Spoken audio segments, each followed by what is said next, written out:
ಓಂ ಸುಷುಪ್ತ್ಯುತ್ಕ್ರಾಂತ್ಯೋರ್ಭೇದೇನ ಓಂ ಪ್ರಾಜ್ಞೇನಾತ್ಮನಾ ಸಂಪರಿಷ್ವಕ್ತಃ ನ ಬಾಹ್ಯಂ ಕಿಂಚನ ವೇದ ನಾಂತರಂ ಪ್ರಾಜ್ಞೇನಾತ್ಮನಾ ಅನ್ವಾರೂಢಃ ಉತ್ಸರ್ಜದ್ಯಾತಿ. ಬ್ರಹ್ಮಸೂತ್ರದ 1ನೇ ಅಧ್ಯಾಯದ 3ನೇ ಪಾದದ 42ನೇ ಸೂತ್ರ ಇದೆ. ಅದಕ್ಕೆ ಸಂಬಂಧಪಟ್ಟಂತೆ ಅನ್ಯಶ್ಚ ಜೀವತಃ ಅಂತ ಅಣುಭಾಷ್ಯ ಇದೆ. ಆ ಅಣುಭಾಷ್ಯದ ವ್ಯಾಖ್ಯಾನ ರೂಪವಾದ ತತ್ವಮಂಜರಿಯ ಭಾಗ 160ನೇ ಭಾಗ.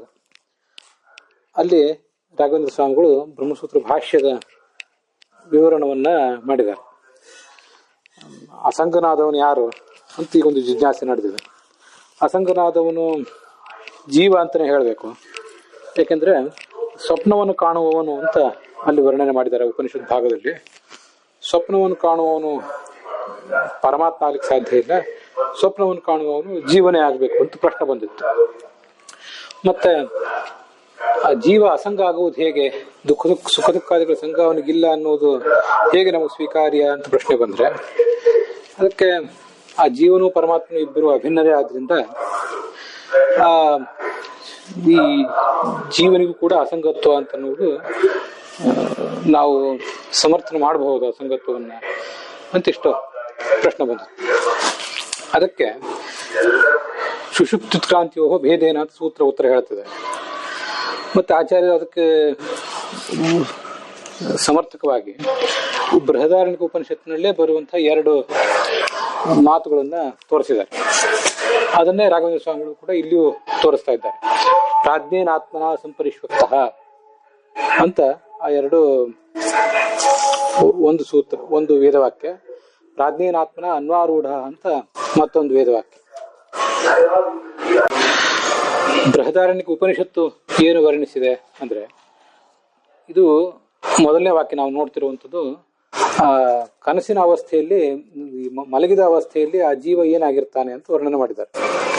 ಪ್ರಾಜ್ಞೇನ ಆತ್ಮನ ಸಂಪರಿಷ್ವಕ್ತಃ, ಪ್ರಾಜ್ಞನಾಮಕನಾದ ಪರಮಾತ್ಮನ ಜೊತೆಗೆ ಮಲಗಿದ್ದು ಆಲಿಂಗಿತನಾಗಿ. ನ ಬಾಹ್ಯಂ ಕಿಂಚನ ವೇದ ನ ಅಂತರಂ, ಹೊರಗಿನ ಯಾವುದೇ ವಸ್ತುಗಳು ಕೂಡ ಅವನಿಗೆ ತಿಳಿಯೋದಿಲ್ಲ. ನ ಅಂತರಂ, ಒಳಗಿನ ವಸ್ತುಗಳು ಕೂಡ ತಿಳಿಯೋದಿಲ್ಲ. ಒಳಗಿಂದ ತನ್ನ ಬಗ್ಗೆ ತಾನು ತಿಳ್ಕೊಂಡಿರ್ತಾನೆ. ಆತ್ಮ ಸುಖ ಅಷ್ಟು ಗೊತ್ತಿರ್ತದೆ, ಅದಕ್ಕಿಂತ ಹೆಚ್ಚಿಂದೇನೂ ಗೊತ್ತಿರೋದಿಲ್ಲ ಅಂತ ಅಭಿಪ್ರಾಯ. ಇದು ಮಲಗುವಿಕೆ ಬಗ್ಗೆ ಹೇಳೋದು. ಇನ್ನು ಪ್ರಾಜ್ಞೇನ ಆತ್ಮನ ಅನ್ವಾರೂಢ ಉತ್ಸರ್ಜದ್ಯಾತಿ ಅಂತ, ಜೀವಾತ್ಮ ದೇಹವನ್ನು ಬಿಟ್ಟು ಹೊರಡ್ತಾ ಇರುವಂತಹ ಪ್ರಸಂಗ ಇದೆ. ಆ ಪ್ರಸಂಗದಲ್ಲಿ ಆ ಪರಮಾತ್ಮ ಇವನನ್ನು ಹೊತ್ಕೊಂಡು ಹೊರಗೆ ಹೋಗ್ತಾನೆ ಅಂತಿದೆ. ಜೀವ ಪ್ರಾಜ್ಞ ಪರಮಾತ್ಮನನ್ನ ಹೊತ್ತು ನಡೀತಾನೆ. ಪ್ರಾಜ್ಞೇನ ಆತ್ಮನ ಅನ್ವಾರೂಢ, ಹೀಗೆ ಪರಮಾತ್ಮನ ಜೊತೆಗೆ ಹೋಗ್ತಾನೆ ಅಂತ ಸುಷುಪ್ತಿ ಅವಸ್ಥೆಯಲ್ಲಿ ವರ್ಣನೆ ಇರೋದು. ಅಂತೂ ಜೀವ ಸಾಯುವಾಗ ಪ್ರಾಜ್ಞನಾಮಕನಾದ ಪರಮಾತ್ಮನ ಜೊತೆಗೆ ಈ ಹೊರಡ್ತಾನೆ, ಈ ದೇಹವನ್ನು ಬಿಟ್ಟು ಹೋಗ್ತಾನೆ ಅಂತ ವರ್ಣನೆ ಮಾಡಿದ್ದಾರೆ. ಮತ್ತೆ ಮಲಗಿರುವಾಗಲೂ ಕೂಡ ಅವನನ್ನು ಅಲಂಗಿಸ್ಕೊಂಡಿರ್ತಾನೆ.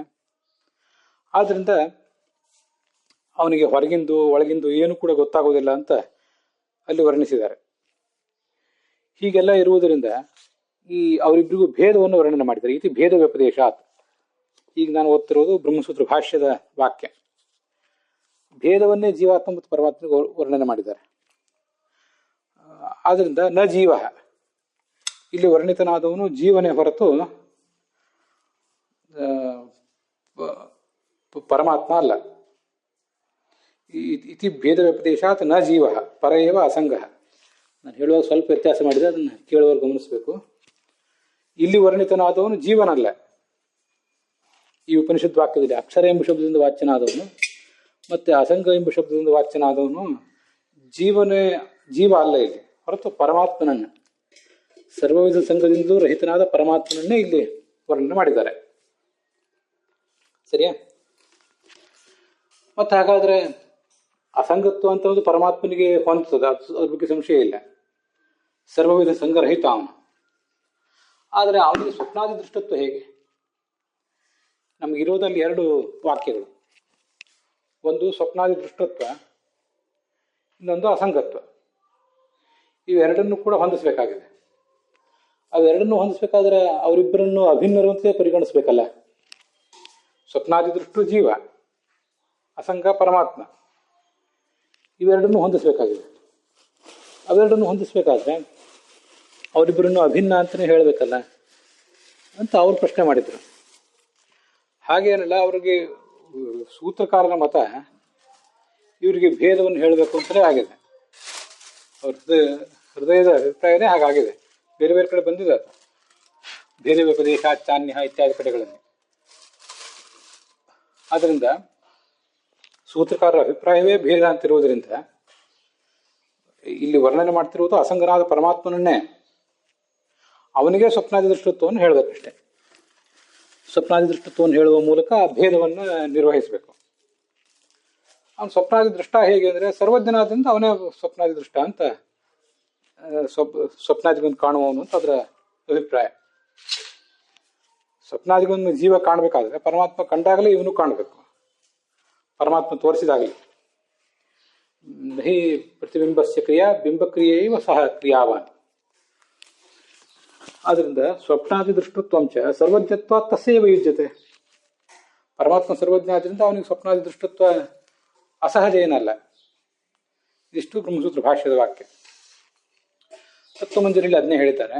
ಪ್ರಾಜ್ಞೇನ ಆತ್ಮನ ಸಂಪರಿಷ್ವಕ್ತಃ ಅಂದರೆ ಪ್ರಾಜ್ಞನಾಮಕನಾದ ಪರಮಾತ್ಮನಿಂದ ಆಲಿಂಗಿಸಲ್ಪಟ್ಟವನಾಗಿ, ಪ್ರಾಜ್ಞೇನ ಆತ್ಮನ ಅನ್ವಾರೂಢ ಇತಿ ಸುಷುಪ್ತಿ ಉತ್ಕ್ರಾಂತಿ ಪ್ರಕರಣಯೋ. ಒಂದು ಮಲಗಿ ನಿದ್ದೆ ಮಾಡುವ ಪ್ರಸಂಗ, ಇನ್ನೊಂದು ಉತ್ಕ್ರಾಂತಿ ಅಂದರೆ ದೇಹವನ್ನು ಬಿಟ್ಟು ಹೋಗುವ ಪ್ರಸಂಗ.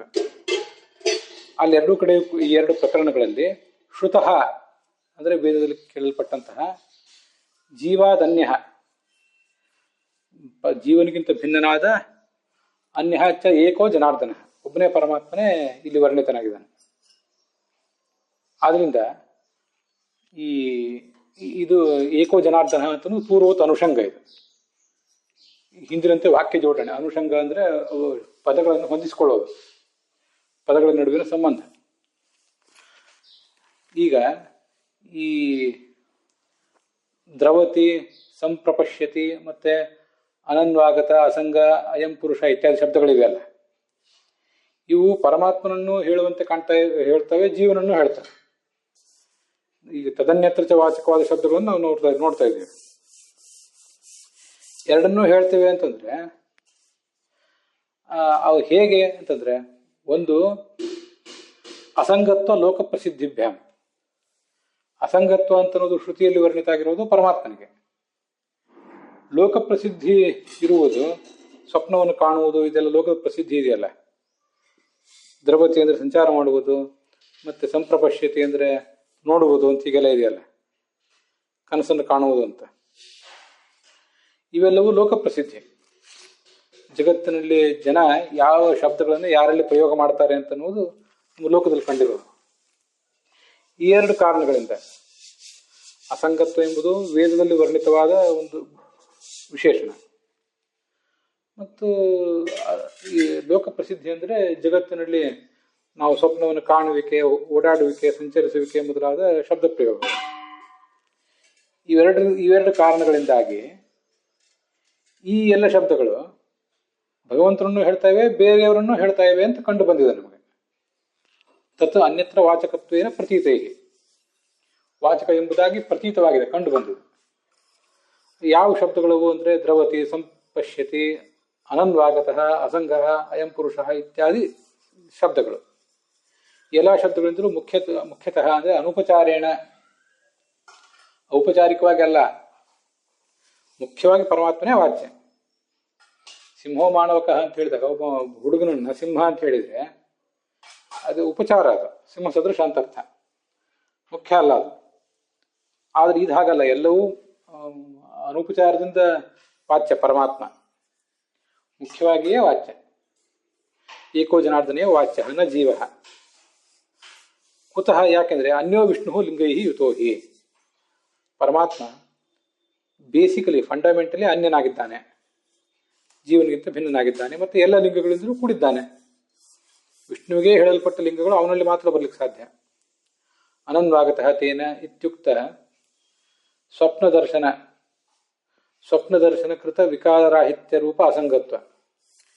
ಸ್ವಪ್ನ ದರ್ಶನ ಆಗ್ತದೆ ಜೀವನಿಗೆ, ಇವನಿಗೆ ಅದರಿಂದ ಸುಖ ದುಃಖ ಆಗ್ತದೆ.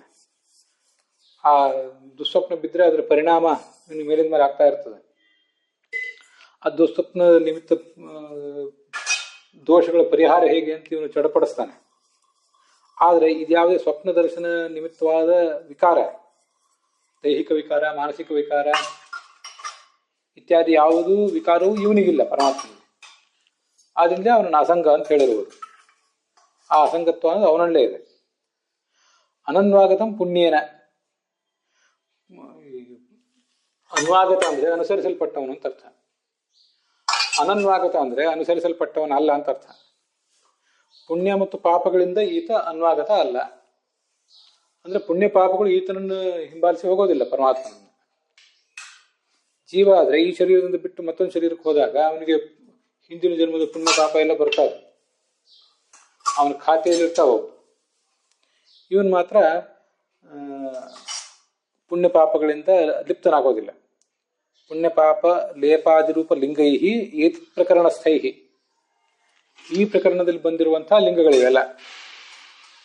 ಈ ಲಿಂಗಗಳಿಂದ ಯುತನಾದವನು ಪರಮಾತ್ಮನೇ ಆಗಿದ್ದಾನೆ. ತೇಷಾಂ ವೈಷ್ಣವತ್ವ ಪ್ರಸಿದ್ಧೇ, ಅವೆಲ್ಲವೂ ಕೂಡ ವಿಷ್ಣುವಿನ ಲಿಂಗಗಳು ಅಂತ ಶಾಸ್ತ್ರದಲ್ಲಿ ಪ್ರಸಿದ್ಧವಿದೆ ಅಂತ ಅರ್ಥ. ಅಲ್ಲಿಗೆ